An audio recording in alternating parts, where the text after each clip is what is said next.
Hi guys, in this video we're going to be discussing whether it's possible to use someone else's money in order to make myself money in the property sector.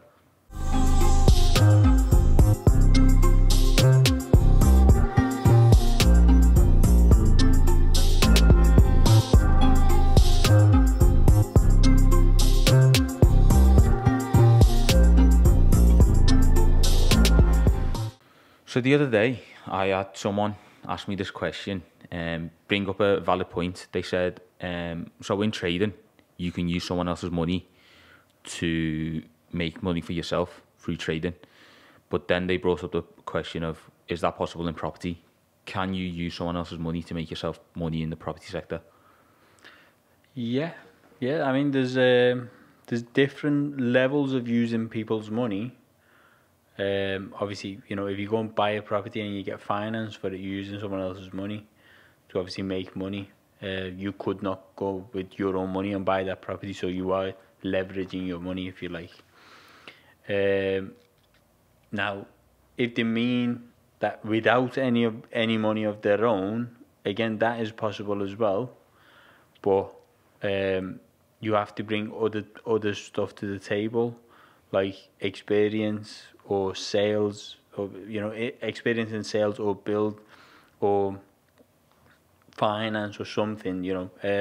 So how it works is, obviously there's a lot of investors out there who are looking for a return on their money. They're what we call armchair investors.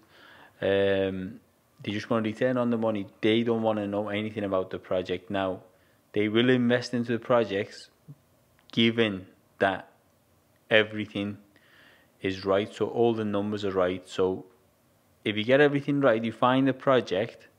This is the hard bit, because if there's a project there that's viable for them, which means their risk is pretty much zero, and no one else has obviously snapped it up, and you obviously come in with that project, then they're more than happy to sort of invest in stuff like that and just get their return on their money. But what usually they will be looking for is experience. So you need to be in this game and know what you're doing. You need past experience, you need knowledge, and the numbers should be right. So sales values, build cost, time frame, all that should be right. Once all that's right, you then go and present that sort of proposal to them, and they're happy to invest. So you put no money in and start making money in property.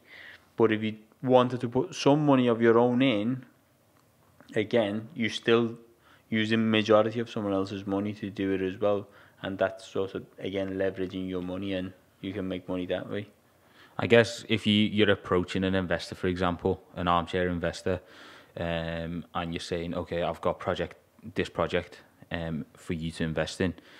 I guess for them, if you're also investing your own money, a little bit of your own money in, that just shows that exactly it's something that you're investing in yourself, which is, we, in the long term, might be better for you because they'll trust you more. Yeah, 100%. Obviously, if you can put your own money in, it's always better, because obviously you've got something to lose as well, other than time, obviously. But even without it is possible. But obviously the circumstances, it's going to be hard to find a project to do that is, it has enough sort of margin on it that they think that it's pretty much risk-free. And then obviously it's the team that you put together, contractors, yourself, and sales team, whatever it is.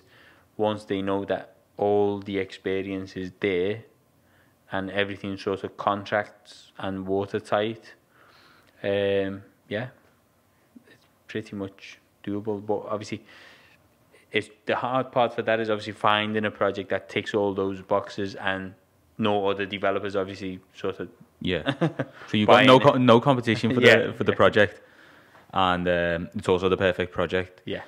Say like that miracle does happen, how do you then find the investor?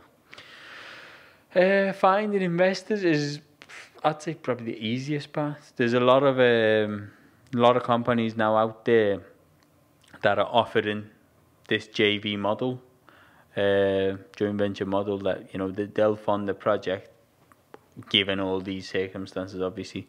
They'll fund it, probably take 50% of the profit, which is fine. Yeah, they'll do it that way. There's a lot of companies in the UK and abroad. Like I said, there's a lot of pension funds, crowdfunding. There's quite a few. Because obviously, say for example, a crowdfunder, what they do is they're offering their investors 8% a year net return, and they need to invest that money and make money. So they need to invest in projects and sort of, you know, earn money for their investors. Like I said, if all these boxes are ticked, they look at it and go, yeah, It's a no-brainer. yeah, no-brainer for them. But to find something that's a no-brainer for them means probably there's going to be other developers looking at it as well. So, yeah, good luck. Okay, so that's essentially how you can use someone else's money in order to make money for yourself in the property sector. Now, if you got any questions regarding this video, make sure you comment it down below. And if you enjoyed it, drop us a like. And if you're new to the channel, make sure you subscribe for more videos like this. And if you don't already, head over to our social media channels and give us a follow there. And we'll see you next time.